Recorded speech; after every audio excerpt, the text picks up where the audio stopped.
Hello everyone, welcome to objective Adda. Objective Adda के नए video में आपका स्वागत है। तो आज हम जो देखने वाले हैं वो देखेंगे कि पुणे के सेंटर पे जो एग्ज़ाम हुआ है और इसी के साथ में एक सेंटर का भी साथ में एग्ज़ाम का रिव्यू देखने वाले।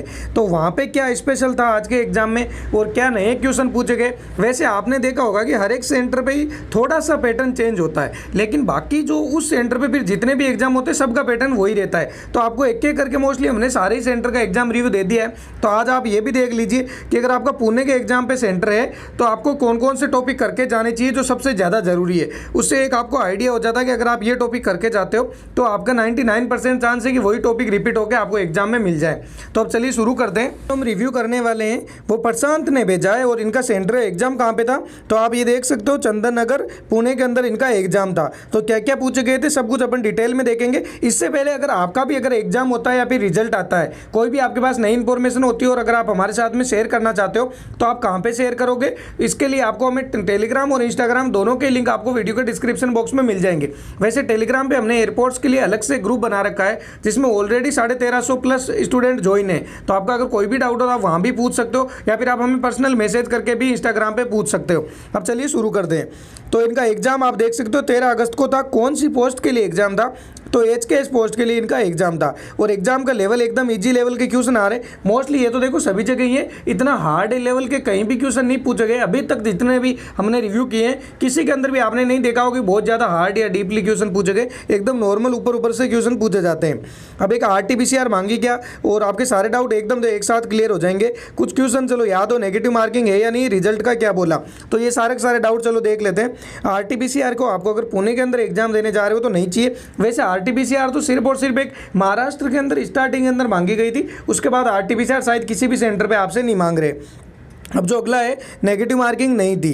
कुछ क्वेश्चन है जैसे कि मैथ्स में इन्होंने टॉपिक बताए डायरेक्ट ही, परसेंटेज से पूछा गया था, डिस्काउंट से पूछा गया था, उसके बाद सिंप्लीफिकेशन से पूछा गया था। इंग्लिश में अगर बात करें इंग्लिश में क्या क्या पूछे गए तो इंग्लिश के अंदर एक एरर से रिलेटेड आया था, फिर आर्टिकल से रिलेटेड आया, फिर प्रीपोजिशन से, फिर सिनोनिम्स और इंटोनियम्स, ये सारे के सारे टॉपिक से क्वेश्चन पूछे गए थे। इंग्लिश की तो अगर आप तैयारी करना चाहते हो तो आपके इंग्लिश के लिए सिर्फ आपको यही टॉपिक करके जाने चाहिए। आपका किसी भी पोस्ट के एक आप चीज़ याद रखना कि जो रिव्यू होता है वो सिर्फ एचकेएस पोस्ट के लिए जरूरी नहीं है, आपके किसी भी पोस्ट हो सबके लिए इंग्लिश के अंदर सिर्फ यही टॉपिक रिपीट हो रहे हैं। आप आर्टिकल करके चले जाओ, एक एरर से एक फिल इन द ब्लैंक्स इन्होंने लिखा नहीं होगा, बाकी एक उसमें से भी क्वेश्चन आता है आपके, और बाकी प्रीपोजिशन, एंटोनिम्स और सिनोनिम्स से ही क्वेश्चन पूछे जाते हैं। अब चलो जीके के अंदर बात करें।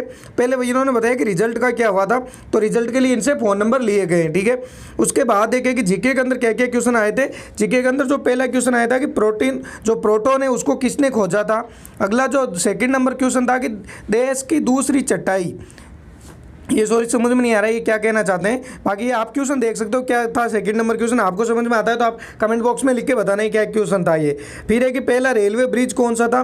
फिर है कि first governor of independent India के पूछे गए थे, जो स्वतंत्र भारत था उसके फर्स्ट गवर्नर कौन थे ये पूछा गया है। गांधी और उसकी सोच, मतलब इस टाइप की कोई बुक का नाम दिया हुआ था और फिर आपसे पूछा गया था इसके राइटर कौन है। वैसे हमने जो इंपॉर्टेंट बुक्स है वो ऑलरेडी आपको करवा दी, उसके 3 पार्ट के आसपास आपके अपलोड है। तो अगर आप जीके की सीरीज के अंदर जाके देखोगे जो स्टैटिक जीके की जो प्लेलिस्ट बनी हुई है वहां पे आपको वो मिल जाएंगे। अगला है कि क्रिकेट में बैट्समैन कितनी बार आउट हो सकता है। काफी नए क्वेश्चन है, मतलब थोड़ा अलग लेवल का है। कितनी बार मतलब कहने का है यहाँ पे कि कितने तरीके से बैट्समैन आउट हो सकता है, तो 5 तरीके से आउट हो सकता है। कौन कौन से तरीके से हो सकता है, LBW, catch out, run out, stump, bowled, ये 5 तरीके इस हिसाब से एक बैट्समैन आउट हो सकता है। कि हिस्ट्री से भी कुछ क्वेश्चन आए थे, तो हिस्ट्री से देखो ये मोस्टली पहली बार ही आप कह सकते हो, बाकी पूछे जा रहे हैं एक दो थे, लेकिन इतने मतलब डीपली इनके थोड़ा सा क्वेश्चन पूछा गया था, बाकी हिस्ट्री से भी इनका क्वेश्चन पूछा गया था। अगला क्वेश्चन है कि जीके में विधानसभा में मिनिस्टर की संख्या कौन सिलेक्ट करता है। तो ये क्वेश्चन पूछा गया था कि विधानसभा होती है उसके अंदर मिनिस्टर की संख्या को सिलेक्ट कौन करता है। अगला है CM, राज्यपाल, PM, ये तीनों ऑप्शन के अंदर थे। टोटल जो क्वेश्चन थे नंबर ऑफ इनके 100 क्वेश्चन पूछे गए थे। और उसके बाद बात करें और भी कोई जीके में याद है क्या, तो अभी इन्होंने कहा मुझे याद नहीं है। अब चलो बात करें नंबर ऑफ स्टूडेंट कितने थे, तो 5000 के आसपास इनके नंबर ऑफ स्टूडेंट थे। तो अगर आप भी यहाँ पे एग्जाम देने जा रहे हो, इनकी सीट कितनी थी, 3 सीट थी। तो आपकी अगर अच्छी खासी तैयारी हो तो ही आप आपको जाना चाहिए, क्योंकि इतनी दूर जब आप एग्जाम देने जाते हो और इतने ज़्यादा स्टूडेंट आता है तो कंपटीशन का लेवल बहुत ज़्यादा रहता है। तो अगर आपकी अच्छी तैयारी होती तब आपको यहाँ पे एग्जाम देने जाना चाहिए, यही रहने वाला है। वैसे एक ये भी देख सकते हो कि एसकेएस और एमटीएस की पोस्ट, इन दोनों के अंदर मोस्टली जो कंपटीशन है वो बहुत ज़्यादा ही रहता है। अब एक जो रिव्यू है वो ट्रेडमैन के वजह भेजा है इन्होंने कि ट्रेडमैन के क्या क्या क्वेश्चन आए थे, तो आज ट्रेडमैन का भी रिव्यू देख लेते। शायद अपन ने पहले ट्रेडमैन का कभी भी रिव्यू नहीं किया है, तो एक बार आज देख लेते ट्रेडमैन के अंदर क्या क्या क्वेश्चन पूछे गए थे। वैसे इन्होंने जो ट्रेडमैन के डायरेक्ट क्वेश्चन ही भेजे थे तो इन्होंने कहा था कि हाँ सर मेरा आज एग्जाम हो गया, मैं क्वेश्चन भेजूंगा। तो आप क्वेश्चन देख सकते हो कौन कौन से क्वेश्चन आए थे। तो इनका है कि से नामक किसकी रचना है, ये क्वेश्चन था। नागालैंड का फाउंडेशन डे कब होता है, महाराष्ट्र के पहले सीएम कौन थे। मोस्टली सारे के सारे जो क्वेश्चन रिपीट होते हैं वो हमने अभी आपको जैसे 1-2 दिन पहले ही अपलोड किया एक वीडियो, जिसके अंदर अभी तक जीके के जितने भी क्वेश्चन आ चुके हैं वो सारे के सारे करवाएं। तो अभी तक आपने वो नहीं देखा है, वो वीडियो भी आप जरूर देख लीजिए, बहुत ज़्यादा इंपॉर्टेंट है वो, क्योंकि जितने भी जीके के सभी सेंटर पे जीके के क्वेश्चन पूछे गए वो हमने एक ही वीडियो में आपको करवा दिए थे। अब चलो देख लेते हैं नेक्स्ट क्वेश्चन क्या है। रविंद्रनाथ टैगोर ने इंडिया के नेशनल एंथम के अलावा किसको लिखा है, ये पूछा है। और इसके बाद है कि कंचनजंगा कहाँ पे, प्रेसिडेंट ऑफ इंडिया नाउ अभी कौन है वर्तमान में, पूर्वोत्तर का रेलवे का हेडक्वार्टर पूछा था। महावीर स्वामी का बर्थ पैलेस पूछा गया है। बिहू किस स्टेट का डांस है, ये भी पूछा गया। वैसे ये डांस वगैरह डेविस कप से रिलेटेड ये क्वेश्चन हम ऑलरेडी आपको सेपरेट वीडियो अपलोड करके भी करवा चुके हैं। अब एक डीजल लोकोमोटिव कहाँ पर है, मणिपुर की राजधानी पूछी गई थी। राजधानी वाले क्वेश्चन तो वैसे आप सारी की सारी राजधानियाँ जो मुख्यमंत्री राज्यपाल है ये वीडियो भी हमने भी अपलोड कर रखा है, आप ये जरूर देख के चले जाना। मलेरिया किससे होता है, यूएनओ का एस्टेब्लिशमेंट डे पूछा गया था। और इंडियन एयरपोर्ट्स का हेडक्वार्टर कहाँ पे, पानीपत का पहला वार किस किस के बीच में हुआ, झांसी की रानी की वार में किसने हेल्प की थी, रणथंभौर कहाँ पे है। और अगला जो लास्ट जो क्वेश्चन था, वरामीर किसके दरबार में रहते थे। ये सारे के सारे क्वेश्चन पूछे गए थे और इनका सेंटर कहाँ पे था, अमला के अंदर इनका सेंटर था। तो ये देख सकते हैं अभी तक अपन ने 2 एग्जाम का रिव्यू कर लिया है। वैसे एक रिव्यू और भी आया हुआ है, तो नेक्स्ट अलग से वीडियो अपलोड करने के बजाय चलो मैं आपको यहीं पर बता देता हूँ।